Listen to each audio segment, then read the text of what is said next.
Now, South Africa's third largest political party, the Economic Freedom Fighters, go to a crucial elective conference this coming week. Speculation is rife that party leader Julius Malema is spearheading moves to replace Chairman Dalium Mpofu and Secretary General Godrich Gadi. Now, Malema and his deputy Floyd Shivambu look set to retain their positions, even though there's said to be some disquiet from sections within the party over allegations of corruptions levelled at the two. Malema's comments recently about whether the EFF should contain or continue to have a student command is seen as a counter-attack to those that are beginning to challenge his tight grip. eNCA political editor Vuyo Mvoko sat down with the EFF's commander-in-chief, and the conversation began with Malema's own characterization of the state of his party ahead of the conference. The past 5 years has been about building strong organization on the ground. That work hasn't been completed. We're still going to the second phase of consolidating the ground and building a formidable and a strong organization. There's no organization that can claim to be well built which existed for 5 years or 6 years. At least more than 10 years, I would argue, that you can claim that we are now solid on the ground. We've got cadreship, we've got reliable members who will be with the party during happier and difficult times. Is that your sense that you didn't get altogether very committed people on the ground, and that perhaps has been your biggest witness? In other words, you have had opportunists among your ranks, and they have derailed your progress. Understandably so, because you are at a formative stage. When you open the window for fresh air, even the flies come in, and therefore you are not going to close the window because the flies go in through the window when you open the window. You deal with the flies and continue to receive a fresh air. So at a formative stage, you are introducing traditions, you are introducing cultures, the way of doing things. You are introducing the do's and the don'ts.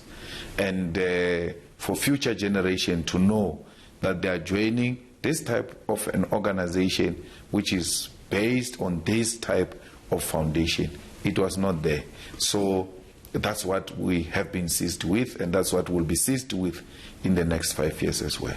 Talk to us about those traditions and cultures, because from what a lot of South Africans are able to see, you are the voice and face of the party, followed perhaps by your top officials, but by and large you are this dominant personality, very much in charge, and the sense is that you have the organization, you hold it, you have a grip on the party that nobody else has.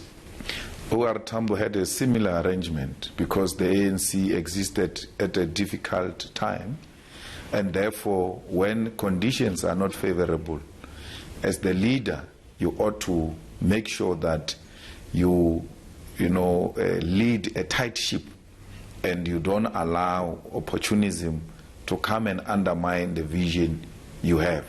We make no apology about that. I'm the leader of the EFF. I'm the founder of the EFF. I've got a vision about it. And we have allowed democratic participation in the EFF.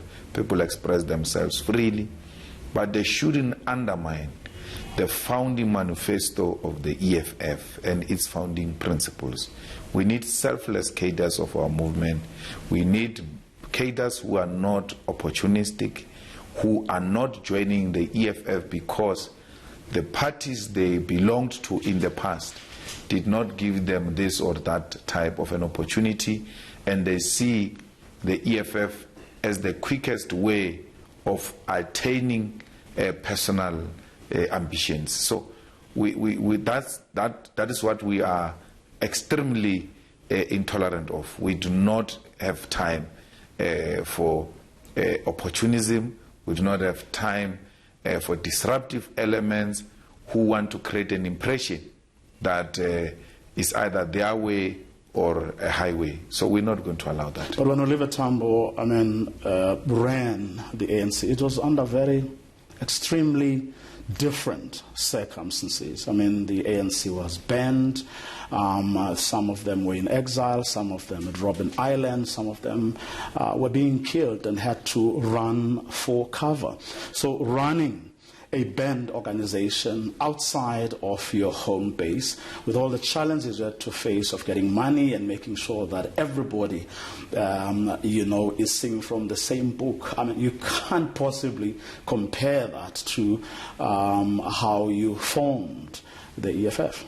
It is the same arrangement. We are subjected to brutality, we are subjected to persecution, we are subjected to infiltration, where monies are being used to buy the cadreship of the EFF. There's intelligence resources being used to destabilize and destroy the EFF. It might not be uniformed police, it might not be the prison walls, it might not be assassination of people, but the modus operandi is the same. What is the ultimate objective?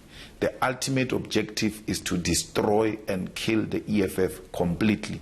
Highlight a few instances where you had that and the disastrous consequences, I would assume, that has had in how you have had to run the organization in the past 5 years. No, we couldn't have that example because from the beginning we knew what the conditions were, and we had to start up structures in a manner that will not allow that type of shenanigans to happen in the EFF. Fortunately, I was part of the people who were central at destabilizing COPE. I know their modus operandi, I know how they do things, and I was not going to allow that to happen to the EFF. From the beginning, we made it very clear that such infiltration, agent provocateurs, spies, and monies infiltrating the EFF should not be allowed. We are so not you weren't destabilized, but feared that you may be destabilized. We didn't fear. We plan in a manner that do not allow destabilization, because you have to know the conditions you find yourself in, and because the conditions are slightly different to what you refer to as OR Tambo moment. That's why we have conferences. OR Tambo led without conferences. We have conferences because conditions, even though not completely similar to those of OR Tambo, they are relatively, democratic, and they allow space for people to express themselves, but do not rule out the possibility of the state and the state resources being used to destabilize and destroy the EFF and its leadership. If this state had its way, the leadership of the EFF should have been imprisoned by now. The leadership of the EFF should be isolated by now. But they can't, because we are in a democratic dispensation, and there are courts in South Africa and democratic institutions that make it impossible for them to completely apply similar tactics of the apartheid regime.